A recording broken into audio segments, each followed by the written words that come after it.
What happens when the weapon you're testing in your laboratory today becomes the weapon killing your men tomorrow? November 1942. Somewhere in Tunisia. A German testing facility where captured American equipment sits on wooden tables under the harsh North African sun. Among the items, something that looks almost comically primitive. A steel tube, roughly 5 feet long, with a crude wire sight and a trigger mechanism that seems barely more sophisticated than a child's toy. The Panzer officers conducting the examination aren't impressed. They handle it carefully, yes, because captured enemy equipment always warrants respect, but there's an unmistakable skepticism in their movements. This is the weapon American infantry supposedly uses against tanks. The tubes look like stovepipes. The rockets are small, 60 millimeters in diameter, carrying warheads that seem inadequate for anything more than blowing holes in sheet metal. One officer holds it up, squinting down the length of the tube. Another checks the weight, less than 13 pounds empty. They've spent years inside Panthers and Mark IVs, machines with armor measured in tens of millimeters, crafted from hardened steel. And they're supposed to believe this handheld tube can threaten them? If you're enjoying this deep dive into the story, hit the subscribe button and let us know in the comments from where in the world you are watching from today. They test it anyway. That's what testing facilities do. A captured Panzer III, already damaged in combat, sits in the range. The American Bazooka, officially designated the M1 rocket launcher, fires its M6 rocket across the dusty ground. The result is adequate. Not spectacular. Not terrifying. Just adequate. The shaped charge penetrates roughly 3 inches of armor, maybe a bit more under ideal conditions. Against the frontal armor of their modern tanks, it would require a perfect shot at close range. Against side armor, perhaps more dangerous, but still manageable. The reports go back to Berlin with a clinical detachment. Yes, the Americans have a rocket launcher. No, it doesn't fundamentally change the tactical equation. German tank doctrine, developed through years of mechanized warfare across Poland, France, and now Russia, has always acknowledged that infantry carry anti-tank weapons. Anti-tank rifles, magnetic mines, satchel charges, Molotov cocktails. These are threats to be respected, certainly, but not feared. Not in the way one fears an enemy tank or anti-tank gun. Because here's what the Panzer commanders understood about their world in 1942. Tanks win tank battles. Infantry supports tanks. Anti-tank guns positioned at range are dangerous. But infantry with handheld weapons? They're a nuisance, not an existential threat. The entire German armoured doctrine was built on this hierarchy. Your tank's greatest enemy is another tank or a well-positioned 88mm gun. Everything else is secondary. This wasn't arrogance, at least not entirely. This was experience talking. German armoured units had spent 3 years demonstrating that concentrated tank formations, properly supported, could overwhelm infantry defences. The Blitzkrieg wasn't just propaganda, it was documented battlefield success. Poland fell in weeks, France collapsed in months. Even in Russia, where the fighting had become grinding and brutal, German tank commanders still maintained an essential confidence.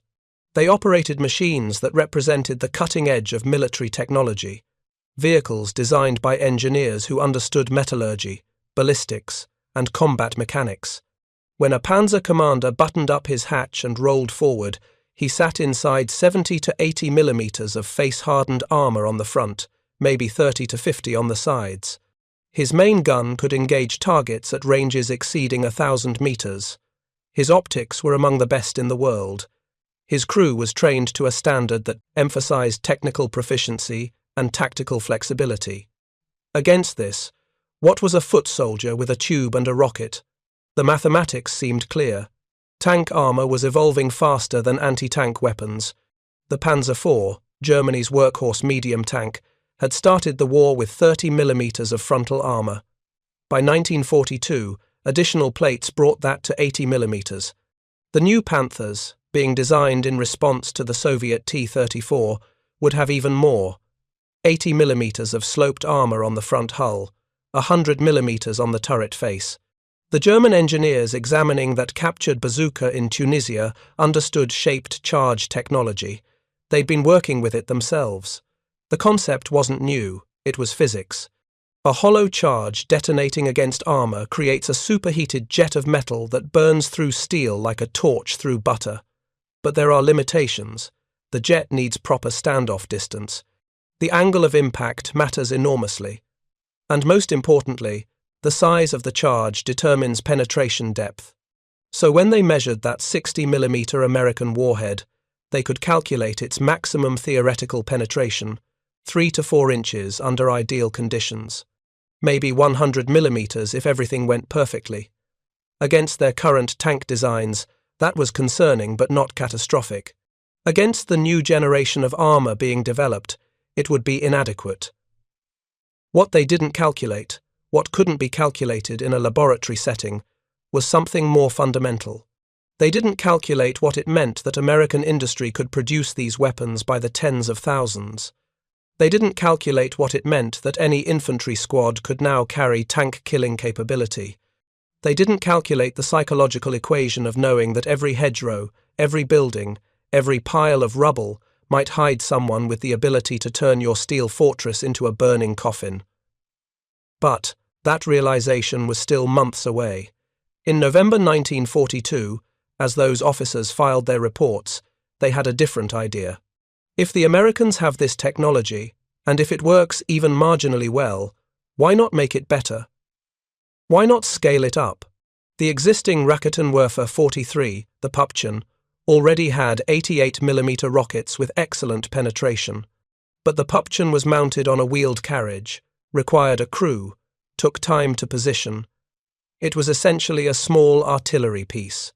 What if you took that 88mm rocket and put it in a tube like the American Bazooka? What if you created something that combined the portability of the American weapon with the devastating penetration of German engineering? The development happened fast. By mid-1943, the Raketen Panzerschrecks 54 was entering production. The name was a mouthful, so troops shortened it. Some called it Ofenrohr, stovepipe. But the name that stuck, the name that would appear in military documents by November 1943, was Panzerschreck, tank terror, tank's bane.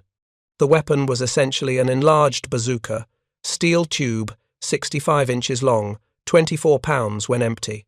But that 88mm rocket could penetrate 100 to 60mm of armor at 100 meters. Under ideal conditions, tests showed penetration exceeding 200mm. This wasn't adequate. This was devastating. This could kill any tank in existence from any angle at reasonable combat range. German ordnance officers were pleased with themselves. They'd taken an American concept and improved it, made it German, made it better. Production ramped up at facilities like Hassag Works in Muselwitz. Eventually, nearly 300,000 launchers would be manufactured, along with over 2 million rockets. The weapon was distributed widely to infantry units across all fronts. And that's when the irony becomes almost too perfect to believe. The German Panzer commanders, having tested the American Bazooka and found it wanting, having developed their own superior version, having armed their infantry with the ability to kill tanks at close range, refused to believe that this same weapon could threaten their own armor in any meaningful way. The tactical doctrine didn't change. Tank commanders still operated under the assumption that their primary threats were other tanks, anti-tank guns at range, and perhaps aerial attack. Infantry with handheld rockets remained categorized as a secondary concern. Yes, acknowledge the threat. Yes, take precautions. But no, don't let it fundamentally alter how you fight. This wasn't stupidity. It was something more insidious. It was the inability to imagine your own weapon, used against you, with equal effectiveness. It was the assumption that superior German training, better German tactics, and more advanced German tanks would offset the raw capability of the weapon. It was the belief that giving Panzerschrecks to German infantry made German tanks safer because now German infantry could kill Allied tanks, while somehow Allied infantry with bazookas remained less threatening. The Eastern Front provided the first evidence that this thinking was flawed. Soviet infantry, equipped with Lend-Lease bazookas and increasingly with their own copies and developments, began demonstrating disturbing effectiveness in close combat. Urban fighting in places like Stalingrad and later operations around Kharkov showed that determined infantry with handheld anti-tank weapons could stop armoured advances if the terrain provided cover. But the German response wasn't to rethink tank vulnerability, it was to add more armour. Schürzen, protective skirts of thin steel mounted on the sides of tanks, were introduced specifically to defeat shaped charge weapons. The theory was that the skirts would detonate the warhead prematurely before it could focus its jet against the main armour. This created standoff distance, reducing penetration. It worked, to a degree. Tests showed that proper standoff could reduce a shaped charge's effectiveness by 30 to 50%. But here's what the tests didn't show. Combat isn't a testing range. They learned to target tracks, drive wheels, engine compartments. They learned to work in teams, with one soldier drawing attention while another manoeuvred for a side shot. By 1944, as the Allies prepared for the invasion of France, the situation had evolved dramatically. American bazookas had improved. The M9 model, introduced in late 1943, used the M6A3 rocket with a blunted nose that didn't deflect off sloped armour as easily. More importantly, American infantry had gained experience. They'd learned the hard lessons in North Africa, Sicily, and Italy. They'd learned that you didn't face a Panzer head-on. You waited in ambush, you let it pass, you hit it from the side or rear. The German tank crews landing at Normandy in June 1944 were about to receive their education. The bocage country of Normandy was nightmare terrain for armour. Ancient hedgerows, thick as fortress walls, divided every field into a natural maze. Sunken lanes created perfect ambush positions. Visibility was measured in metres, not kilometres. Every intersection was a potential killing ground, and in every hedgerow, behind every stone wall, American infantry waited with bazookas. Now, these weren't wonder weapons. The combat reports from Normandy show mixed results. Bazookas still struggled against frontal armour of Panthers and Tigers. The M6A3 rocket could penetrate about 100 mm under good conditions, enough for most tanks from the side, but inadequate against the heavy fronts of German late-war armour. But here's what the numbers don't capture: the psychological impact. A Panzer commander in Normandy couldn't know if the infantry ahead had bazookas or not until someone fired. He couldn't know if his path forward led through clear ground or into an ambush. Every advance became a calculation of risk. Every village, every hedgerow line, every cluster of buildings represented potential threat. German after-action reports from Normandy contain repeated references to infantry anti-tank weapons causing casualties and disrupting operations. Not in the dramatic, decisive sense of tank versus tank combat, but in the grinding, cumulative sense of attrition. A tank lost here to a lucky shot. An advance delayed there while infantry cleared suspected positions. A company pulled back because pushing forward meant exposing flanks to hidden infantry. And all of this was happening with a weapon the Germans themselves had tested, improved upon, and armed their own infantry with. The Panzerschreck in German hands was devastatingly effective against Allied armour. Soviet tankers feared it. British tank crews learned to hate it. American Shermans, with their relatively thin side armour, were extremely vulnerable. But somehow, the lesson didn't translate back. German tank commanders acknowledged that their Panzerschrecks could kill Allied tanks, but they struggled to fully internalise that Allied bazookas, though less powerful, could kill German tanks using exactly the same tactics. The mathematical difference in penetration, 60 mm versus 88 mm, became a psychological barrier. Their weapon was better, therefore they were safer. If you find this story engaging, please take a moment to subscribe and enable notifications. It helps us continue producing in-depth content like this. The problem was scale and doctrine. By late 1944, every American infantry company had multiple bazooka teams. Every squad knew how to employ them. The Americans had developed tactics specifically around using bazookas in combination with other weapons. A machine gun team would fix a tank's attention. Rifle fire would force the tank to button up, reducing visibility. Then the bazooka team, moving through cover, would maneuver for a side shot. This was infantry doctrine evolved specifically to counter armor at close range. And it worked not because the bazooka was a super weapon, but because it was good enough, produced in sufficient numbers, and employed by soldiers who'd learned through bloody experience how to use it effectively. Meanwhile, German tank tactics hadn't fundamentally adjusted. They still emphasized the primacy of armor, the importance of maintaining formation, the necessity of using tanks in concentrated strikes. The Panzer manual stressed that infantry anti-tank weapons were dangerous only if tanks operated without proper infantry support. The solution was combined arms warfare, tanks and infantry working together. But by 1944, Germany was running out of infantry. The divisions were under strength. The replacements were poorly trained. The fuel shortages meant tanks often operated independently, racing from crisis point to crisis point without adequate screening forces. And in those moments, when a lone Panther or a small group of Panzer IVs rolled up a French road or through a Belgian village, the bazookas were waiting. The Battle of the Bulge in December 1944 provided perhaps the clearest example of this disconnect. German armoured spearheads, some of the best remaining units in the Wehrmacht, smashed into American lines with initial success. But as the offensive bogged down, as American infantry established defensive positions in towns like Bastogne and along key roads, the handheld anti-tank weapons became crucial. American infantry in Bastogne used bazookas to defend against German armor probing the perimeter, not in glorious tank-killing duels at range, but in desperate close quarters fighting where every destroyed tank mattered. A Panzer IV knocked out blocking a road became an obstacle that forced following vehicles to slow down or detour. A Panther burning at a crossroads became a marker for artillery. German records from the Bulge don't emphasize bazookas as a primary cause of armor losses. Artillery, anti-tank guns, American tank destroyers, and even tactical air power once the weather cleared, all these accounted for more kills. But the bazookas were there, a persistent threat, a factor that had to be considered, a weapon that killed often enough that every tank commander worried about it. And yet, the fundamental attitude hadn't changed.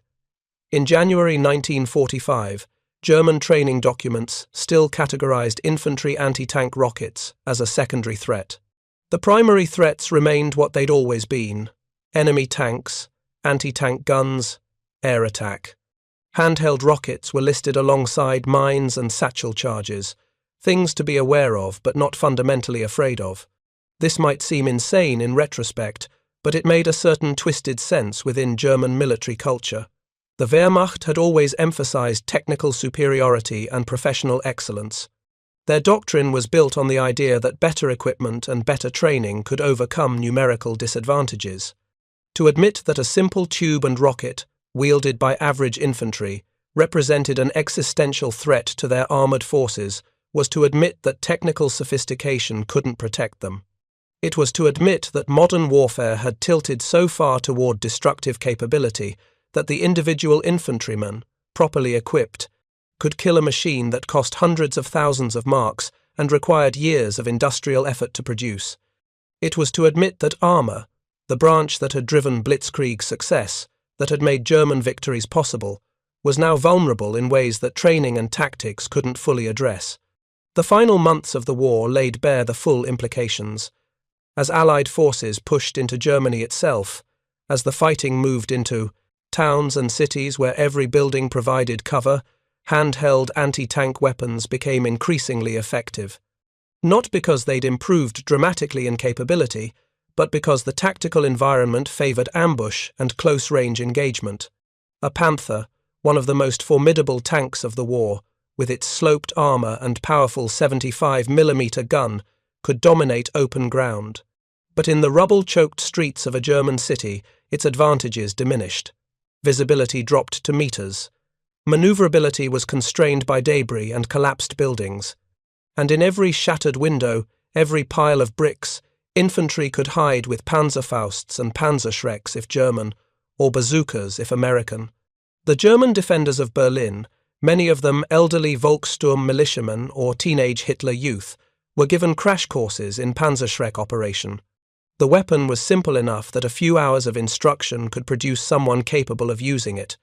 Not well, not with the proficiency of trained soldiers, but capable enough. And against Soviet tanks grinding through the streets, that was sufficient. The Soviets, meanwhile, had developed their own perspectives on infantry anti-tank weapons. They'd received thousands of American bazookas through Lend-Lease starting in 1942. They'd captured German Panzerschrecks. They'd developed their own weapons along similar lines. Soviet tactical doctrine, always more willing to accept casualties than Western armies, had embraced handheld anti-tank weapons as a core part of infantry equipment. Soviet infantry manuals from 1943 and 44 devoted extensive sections to anti-tank combat at close range. The tactics were brutally simple and brutally effective. Teams of infantry would allow German tanks to penetrate into their positions, then attack from multiple angles simultaneously. The first shot might not kill the tank, but it would force the crew to button up, reducing their vision. Subsequent shots targeted treads to immobilize the vehicle. Once immobilized, the tank could be destroyed at leisure or simply bypassed. German tank commanders on the Eastern Front experienced this repeatedly. They could break through Soviet lines, penetrate deep into enemy positions, and find themselves cut off, surrounded, with infantry emerging from dugouts and ruins to attack from all sides. The technical superiority of German tanks mattered less when they were fighting at ranges measured in tens of meters rather than hundreds. But even experiencing this firsthand didn't fundamentally change German doctrine. The official position remained that tanks were vulnerable to infantry anti-tank weapons only when improperly supported, only when tactics were faulty, only when commanders made mistakes. The solution was always better tactics, better training, better coordination. Never an acknowledgement that the weapon itself had shifted the balance. This wasn't unique to Germany. The Americans, British, and Soviets all struggled with similar questions. How do you protect tanks against weapons that can kill them at close range? The answers varied. The Americans added sandbags and spare track links to their Shermans, creating improvised standoff armor. The British developed infantry tank cooperation tactics that emphasized never letting armor get separated from supporting infantry. The Soviets accepted higher losses and relied on numerical superiority. But only the Germans seemed to maintain this peculiar cognitive dissonance, where their own weapon, the Panzerschreck, was acknowledged as effective against enemy tanks, while similar enemy weapons were treated as secondary threats against German tanks. It was as if the superiority of German engineering and German crews created an invisible shield that statistics and combat reports couldn't penetrate. The numbers tell a different story. American records indicate that infantry anti-tank weapons, including bazookas, accounted for approximately 15 to 20% of German tank losses in the Western theatre from D-Day to war's end. Not the majority, certainly. Artillery, anti-tank guns, and Allied armour accounted for more. But 15 to 20% of thousands of tanks is still hundreds of vehicles, hundreds of crews, hundreds of moments where the foot soldier with the tube and the rocket proved more than adequate. British and Canadian records show similar patterns. Soviet records are less precise, but post-war analyses suggest even higher percentages on the Eastern Front, where fighting was often at close quarters and Soviet infantry doctrine emphasized aggressive anti-tank tactics. Yet German training documents from as late as March 1945 still categorized infantry rocket launchers as a threat category below enemy tanks and anti-tank guns. The hierarchy of danger, established in the early war years when German armor dominated battlefields, remained essentially unchanged, even as those battlefields transformed into urban rubble where that hierarchy no longer applied. Why? The question haunts military historians. Why did an army renowned for tactical flexibility, for adapting to battlefield realities, for learning from experience, fail to fully internalize this particular lesson? Why did testing the captured bazooka, improving it, and arming their own infantry with the superior Panzerschreck not lead to a fundamental reassessment of tank vulnerability? Part of the answer lies in institutional momentum. Military doctrine is like a massive ship, it doesn't turn quickly. The German army had spent 20 years developing armoured warfare doctrine. The Panzer divisions were the elite, the spearhead, the symbol of German military might. To admit that this elite was fundamentally vulnerable to weapons carried by ordinary infantry was to undermine decades of development and prestige. Part lies in the nature of statistics. Most tank engagements didn't involve infantry, anti-tank weapons. Most kills came from other sources. So each individual commander could point to the fact that yes, bazookas were dangerous, but they weren't the primary threat. The primary threat was still enemy armour, still anti-tank guns at range. The bazookas were an unfortunate addition to an already dangerous battlefield, not a revolution. And part lies in simple human psychology. The Germans had tested the bazooka. They'd examined it, they'd measured it, they'd calculated its capabilities. And having done so, having gathered empirical data, they believed they understood it. The weapon could penetrate X millimeters of armour under Y conditions. Therefore, tanks with armour exceeding those thresholds, operated properly, should be relatively safe. What they couldn't test in a laboratory was the accumulated effect of every infantryman in every army having access to tank-killing capability. They couldn't test the psychological impact on tank crews of knowing that any infantry position might hide death. They couldn't test the operational consequences of commanders becoming more cautious, advances slowing, opportunities lost because the risk calculation had fundamentally changed. The bazooka and its descendants didn't win World War II. Tanks didn't lose World War II because of infantry anti-tank weapons, but these weapons represented something profound about the direction of warfare. They represented the democratization of firepower, the ability of ordinary soldiers with relatively simple weapons to threaten expensive, sophisticated systems. This trend would continue after the war. The RPG-7, developed by the Soviets in the 1960s, would become perhaps the most widely distributed anti-tank weapon in history. Millions produced, used in every conflict from Vietnam to Afghanistan to Syria. Modern tanks, with their composite armour and reactive plating, are designed primarily to defeat shaped charge weapons because those weapons became the primary infantry. Anti-tank threat. Today's military planners understand what German Panzer commanders in 1942 didn't fully grasp. A weapon doesn't need to kill most tanks to be decisive. It needs to be ubiquitous enough, effective enough, and simple enough that every armour commander must account for it. The bazooka was all three. And once that threshold is crossed, once infantry everywhere can threaten armour, the entire tactical calculus changes. The Germans who tested that captured bazooka in Tunisia saw a weapon. They should have seen a revolution. They saw a tool that could, under specific circumstances, damage their tanks. They should have seen the beginning of the end of armour dominance. They saw something to be improved upon and countered. They should have seen a mirror, reflecting their own Panzerschreck back at them, showing them exactly how vulnerable their steel fortresses had become. But they didn't. Or couldn't. Or wouldn't.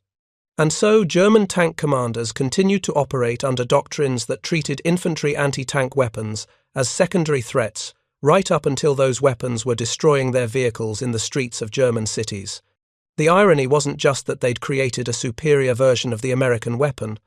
The irony was that in creating it, in demonstrating its effectiveness, they'd proven the concept that would help defeat them. The Panzerschreck could penetrate 200 millimeters of armour. The American bazooka could penetrate 100 millimeters. But both could kill a tank. Both could turn steel into shrapnel and crews into casualties. Both represented the same fundamental truth. The age of armour invulnerability was over. Infantry could fight back. The foot soldier with the right weapon could kill the machine. German engineers understood the physics. German officers understood the tactics. But the institution, the doctrine, the accumulated weight of tradition and success and identity couldn't fully adapt. The Panzer divisions that had carved through Poland and France, that had nearly reached Moscow, that represented German military excellence, couldn't accept that their greatest threat might not be other tanks but infantry with tubes and rockets. By the time they fully understood, it was too late. Germany had lost the war for many reasons: industrial capacity, strategic overreach, fighting on too many fronts. The bazooka didn't cause that defeat, but it symbolized something important about how the war was lost. Superior German technology, superior German training, superior German tactics, all of it could be countered by sufficient numbers of adequate weapons in the hands of adequately trained soldiers. The Americans didn't need the perfect anti-tank weapon. They needed one good enough, produced in enough quantity, issued widely enough that every infantry unit had the capability to fight armor. The bazooka was good enough. And good enough, multiplied by thousands of infantry companies across multiple theaters of war, proved sufficient. Thank you for watching. For more detailed historical breakdowns, check out the other videos on your screen now, and don't forget to subscribe. The transformation Kaiser and Bedford achieved extended far beyond the ships themselves. By the end of World War II, American shipyards had built 2,710 Liberty ships and 531 Victory ships, the improved design that followed. This represented the largest single class of ships ever constructed to a common design, a record that still stands decades later. But the numbers tell only part of the story. The real revolution was in how those ships were built and what that transformation meant for American industry far beyond maritime construction. The workforce that built these vessels represented a social revolution as significant as the technical one. Approximately 1.8 million Americans worked in Liberty shipyards during the war. The vast majority had no maritime experience before entering the yards. Women comprised roughly 10% of the workforce at most yards, some facilities reaching 20%. African Americans made up significant portions of yard crews, particularly at Kaiser's facilities where equal hiring practices, however imperfectly implemented, opened opportunities previously denied. These workers didn't just build ships. They proved that American industrial capacity was not fixed or limited by available skilled labor. That ordinary people, given proper training and organization, could master complex technical tasks. That gender and race were irrelevant to industrial capability. These lessons, learned in the shipyards, echoed through post-war America in ways that shaped decades of social change. Hazel Drummond, an African-American woman who worked as a welder at Richmond Yard 3, described her experience in an oral history recorded in 1989 for the Rosie the Riveter Trust. "I was a domestic worker before the war, cleaning houses for white families. The shipyard gave me a chance I never imagined having. They trained me to weld, put a torch in my hands, and told me I could do work that mattered. That confidence, that sense of capability, I carried that for the rest of my life. When the war ended, I didn't go back to domestic work. I got training as a medical technician. The shipyard taught me I could learn anything, do anything, if I had the chance." Stories like Drummond's multiplied across hundreds of thousands of workers. The shipyard experience opened doors that stayed open, created confidence that endured, proved capabilities that society had systematically denied or dismissed. The social impact was as profound as the industrial achievement. The technical innovations developed in the Liberty ship program influenced industries far beyond shipbuilding. Every welded structure built today, from skyscrapers to pipelines to pressure vessels, follows principles refined in wartime shipyards. The American Welding Society's Structural Welding Code, first published in 1947, codified standards developed directly from Liberty ship experience. Pipeline construction across challenging terrain relied explicitly on techniques proven in the shipyards. The Trans-Alaska Pipeline, 800 miles of welded steel carrying hot oil through Arctic conditions, exists because engineers understood lessons learned from Liberty ships about welding in cold temperatures, stress relief procedures, and crack prevention. The pipeline's construction in the 1970s used welding specifications that directly referenced wartime maritime methods. Modern bridge construction inherited the same principles. The catastrophic failure of the Silver Bridge at Point Pleasant, West Virginia, in December 1967 which killed 46 people, included welding stress as a contributing factor. Investigation revealed that welds executed without proper sequencing had locked stress concentrations into structural members. Post-disaster code revisions mandated inspection and sequencing protocols that Liberty and Victory ships had pioneered. The Golden Gate Bridge seismic retrofit in the 1990s added thousands of tons of welded steel reinforcement using computer-modeled welding sequences, optimized to minimize residual stress. These were sophisticated versions of principles first proven practical in Kaiser's shipyards 5 decades earlier. Offshore oil platforms learned painful lessons that echoed Liberty ship failures. The Alexander Kielland platform disaster in Norway in 1980, where 123 workers died when the platform capsized, traced partially to fatigue cracks propagating from improperly sequenced welds. The Piper Alpha platform explosion in 1988, killing 167 men, began with a crack in a welded pipe connection that had accumulated residual stress. Each disaster prompted investigators to examine welding procedures. Each investigation rediscovered principles that Victory ship construction had proven 40 years earlier. Modern offshore standards now require stress relief heat treatment for all critical welds, a direct echo of procedures Kaiser's yards had developed. Nuclear pressure vessels, containing reactor cores under extreme temperatures and pressures, represent the ultimate application of welding technology perfected in wartime shipyards. The massive steel shells enclosing nuclear reactions cannot tolerate any crack initiation points. Welding sequences for reactor vessels are planned with computational precision, simulating thermal effects and residual stresses before the first weld is struck. The entire vessel receives post-weld heat treatment in enormous ovens, eliminating residual stresses that could become failure initiation points. Engineers designing these procedures in the 1950s and 60s explicitly studied Victory ship construction as their foundational reference. The principles Bedford and Kaiser's metallurgists developed under wartime pressure became the basis for nuclear safety, a field where failure could mean catastrophic consequences. The organizational innovations proved equally influential. The prefabrication approach, building complex systems from large subassemblies rather than piece by piece, became standard across manufacturing industries. Modern shipyards worldwide use methods descended directly from Kaiser's yards. Aircraft manufacturing, automobile assembly, industrial construction, all borrowed principles proven in wartime shipbuilding. The concept of rapid worker training through task specialization, controversial when Kaiser introduced it, became foundational to modern manufacturing.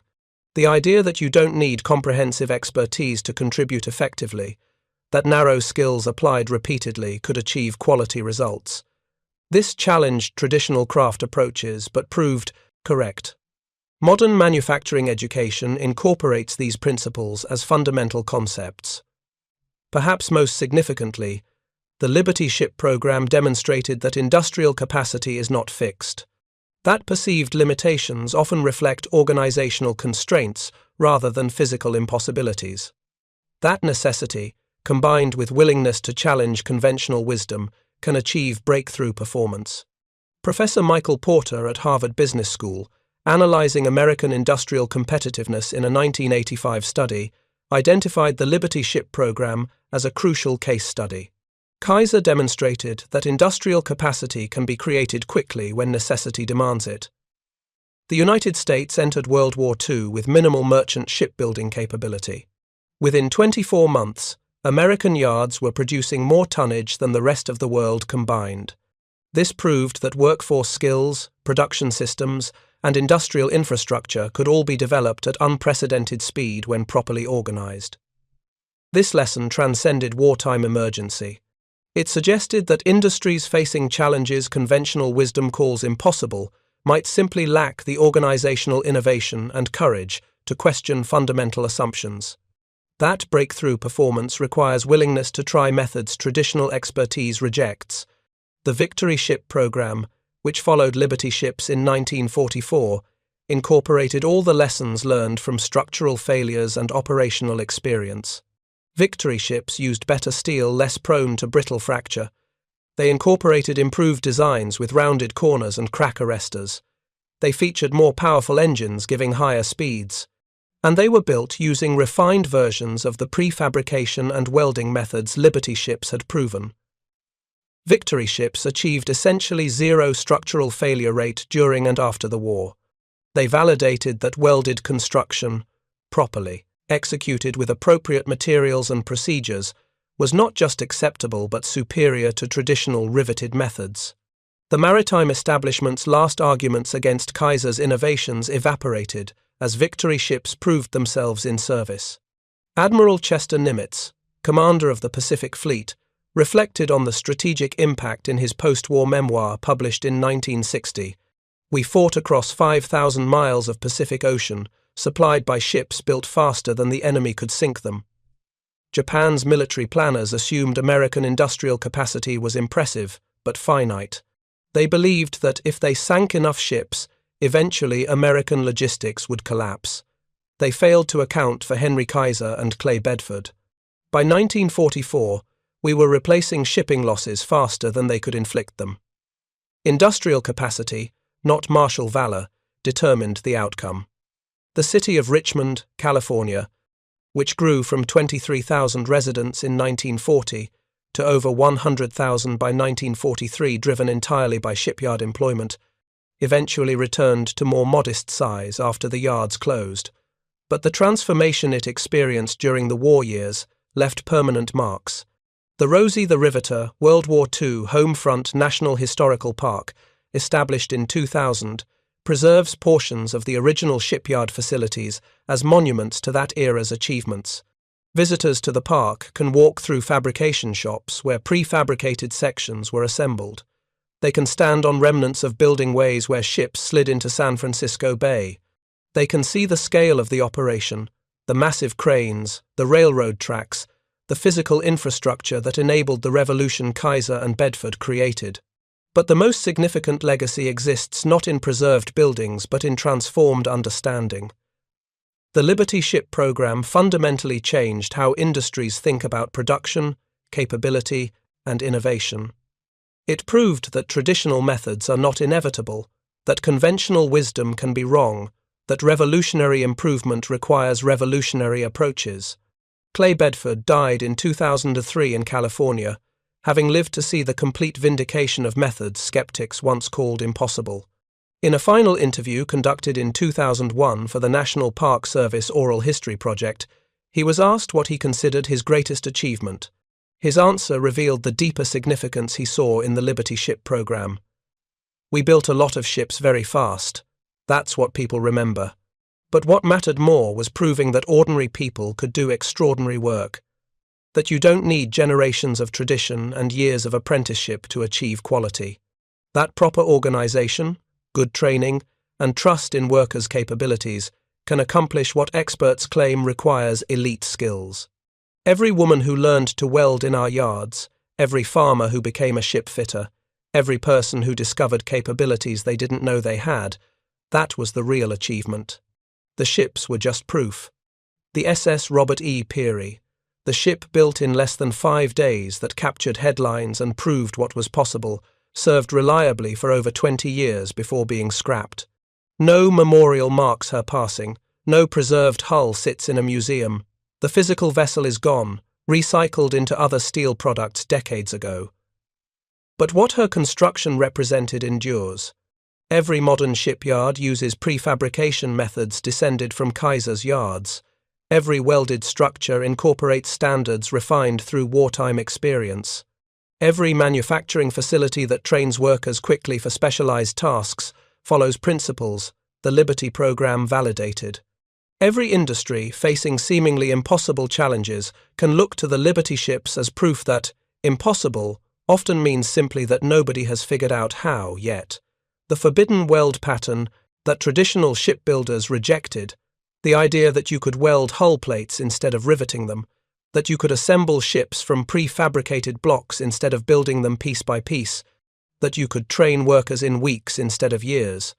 These forbidden methods became standard practice that revolutionized not just shipbuilding, but manufacturing across industries. The ultimate irony is that the maritime establishment that dismissed Kaiser as an ignorant outsider in 1940 spent decades after 1945 studying and implementing his techniques. The young workers who learned revolutionary methods in wartime yards carried those approaches into peacetime careers that rebuilt America's post-war economy. The innovations developed under emergency pressure became peacetime standards that influenced manufacturing worldwide. Henry Kaiser's yards produced 1,490 vessels during the war, 27% of all ships ordered by the Maritime Commission. But Kaiser's greater achievement was demonstrating that human potential exceeds conventional expectations when properly organized and challenged. That dedicated people can accomplish the seemingly impossible when freed from constraints of tradition and empowered by necessity. The Liberty ships are mostly gone now, scrapped decades ago, or resting on ocean floors. Only 3 survive as museum ships, preserved reminders of an extraordinary industrial achievement. But the revolution they represented endures in every welded structure standing today, in every manufacturing process using prefabrication, in every training program teaching specific skills quickly, and in every manager who questions whether impossible truly means impossible or simply means nobody has figured out how yet. From December 1940, when Kaiser signed his first shipbuilding contract knowing nothing about maritime construction, to November 1942, when Clay Bedford launched the Robert E. Peary after less than 5 days of assembly, to September 1945, when the last Liberty ship was delivered, Kaiser and his team proved that industrial revolutions happen not through incremental improvements, but through fundamental reimagining of what is possible. The 2,710 Liberty ships built between 1941 and 1945 carried more than cargo across oceans. They carried proof that human ingenuity, when unshackled from tradition and empowered by necessity, can accomplish what conventional wisdom declares impossible. They carried evidence that the forbidden methods, the approaches traditional expertise rejects, sometimes represent the future waiting to be discovered. Clay Bedford, standing at midnight on November 8, 1942, watching his crews prepare to build a ship in ways traditional shipbuilders called impossible, represented a moment when innovation collided with necessity and transformed an industry. The ship they built in the following days was just steel and welding. But what its construction proved about capability, organization, and the power of questioning assumptions, that lesson echoes through every industry that faces challenges conventional wisdom claims cannot be overcome. The forbidden weld pattern that made Liberty ships assemble in days instead of months was never really about welding technique. It was about willingness to challenge centuries of tradition, courage to try methods experts rejected, and faith that ordinary people given proper tools and training could achieve extraordinary results. That lesson, proven in the shipyards of Richmond and validated by 2,710 completed vessels, remains relevant wherever human capability confronts supposedly insurmountable challenges. Thank you for watching. For more detailed historical breakdowns, check out the other videos on your screen now, and don't forget to subscribe.